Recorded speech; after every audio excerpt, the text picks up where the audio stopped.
Hi, this is Heather from Blog She Wrote, and I'm going to share with you today about adventure boxes. This past weekend, I spoke at the LEA convention in Rochester, New York on the same topic, and I thought I would share it with my blogging audience at the same time. So I'm going to try and take about 45 minutes of presentation plus questions and condense it into about 10 or 15 minutes. What is an adventure box? Well, for the last few years, my kids and I have been embarking on an adventure together using materials that we put in a little basket or a box. It's full of crafts, activities that allow a child to pursue an area of interest on his or her own. What is the advantage of doing an adventure box? Well, they're great for accommodating the interests of your children. Indulge them in what they want to know. It's a fun way to practice skills over the summer. It's easy to adjust to your family lifestyle for the summer. I live in an academic community, so sometimes people bug out for the summer or otherwise change, and some people travel, and it's an easy way to keep your kids engaged during that time. Kids like the structure of having an adventure every day.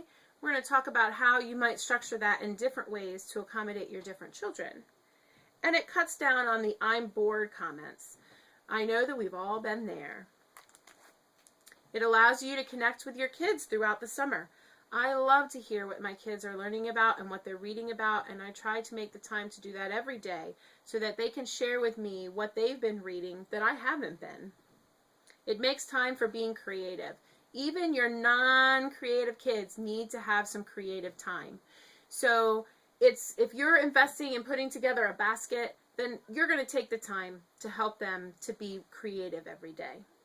It works with all ages, from high schoolers down to preschoolers and even babies, because while other kids are working on their adventure boxes, the baby can be working with a special set of toys that you only pull out at that time.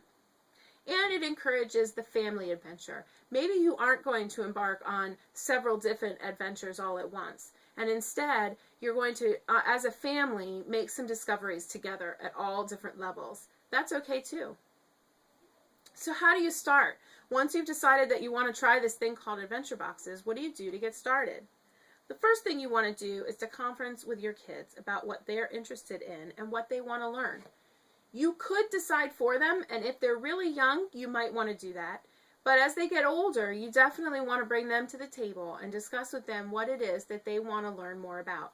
I always achieve more success when I bring my kids in on that conversation, because you want that internal motivation. Sometimes you might think they want to do one thing, and you've invested in one adventure, and you'll find out if you had talked to them first, they're really interested in something else. The next thing you're going to do is to begin choosing items for your adventure box theme. It could be lots of things. It could be coloring books or coloring pages, craft kits, sticker books, games, fictional stories, reference stories. Could be books, journaling, and having journals for them, or just general craft materials and other materials to have around. As you're selecting your materials, you definitely want to think about what skills might need working on for your student and to try and incorporate that into the adventure box, so choose accordingly. And lastly, make sure that your items are age appropriate. You don't want to put anything in there that could be harmful or that is going to be frustrating for your kids. But you do want to stretch your kids, and I'll talk about that in a moment. Decide how you will keep the adventure materials together. Are you going to put them in a basket? This one works very well. Or maybe you'll try a crate. So I have this little dollar store crate, and it holds a whole lot of stuff in it. And so you might want one of those. This costs a whole $1 to put all those materials in. It could be a file box. It could be just a shelf in the kitchen or on a bookshelf, whatever you can to put that together. Some people might not be able to afford all the space all the time, so maybe you'll have a daily tray, something that you pull out with something on it for the child to discover on a daily basis. Whatever you do, just make sure that it's easy for your child to access on his own, and you might want to modify things if you have a really young child at home. The next thing is to decide, when will you embark on your adventures each day? Will it be a structured time when everybody goes to work on their adventure boxes? Will it be that you work with the young ones in the morning and the older ones in the afternoon when you're all finished with the younger kids and they're napping? Or maybe you'll let them work on the adventure as they desire. That there's really, there's value in all those ways. But the last one leads me to the next idea. How independent do you want the adventure box to be? Do you want them to work completely on their own? Do you want to work on it with them together?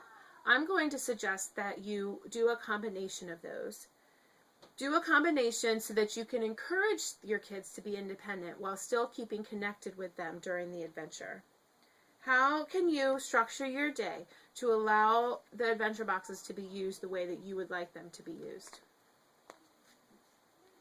And the last thing is to decide how many items will go into your adventure box at one time. This is going to depend on your student. You might have a whole lot of things that go into the basket, but you know that if you put everything in there all at once, you have a child that will go through them in about an hour when you intended everything to be there for the summer. I have a child, and she's behind the camera right now, who would love to have a whole bunch of things in a box that she could slowly discover and savor on her own. So it really depends on your student. If you have something that requires a lot of help from mom, for instance, in this basket I have a bingo game. This can't be played alone. So I might put a post-it note on there that says, come see mom, and then that child will know, okay, this is something that I do with other people. Also, if there's something that's too big for your container, then you can put a coupon in there with a picture of the item or just the name of the item, and they know that they would have to come and give that to you so they could get that big item. Whatever you decide to do, whether you decide to load the basket or change it out on a daily basis and kind of slowly add things throughout the summer, I always hold things back. So if there's special items that I don't want to be discovered, then I'll wait and put those in as I do want them to be seen. And then the child can have that.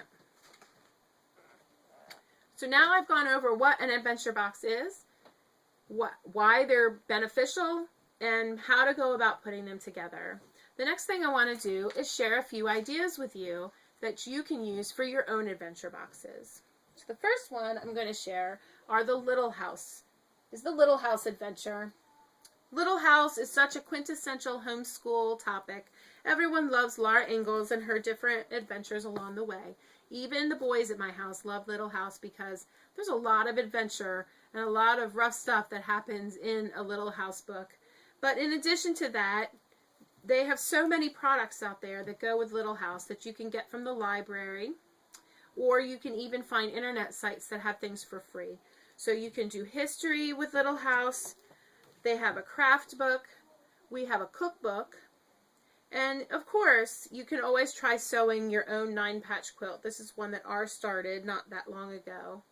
Okay, and Little House always offers a lot. If you have a child who loves Little House, I might suggest the Prairie Primer. It's a unit study at Cauldron Creek that you could check out. You can always just explore it on your own and try the other novels that come from her relatives too, like Rose, her daughter. There's a lot of options with Little House. I'm going to talk about the birding basket next. This one has field guide. We have binoculars. Also have bird call CDs. You can visit the Lab of Ornithology at Cornell, allaboutbirds.org, and that gives you lots of bird sounds and bird facts about things that you might see. And we have some identification cards in here as well. You could I would put a lifetime bird list in here and probably a nature journal so that the kids could draw what they see.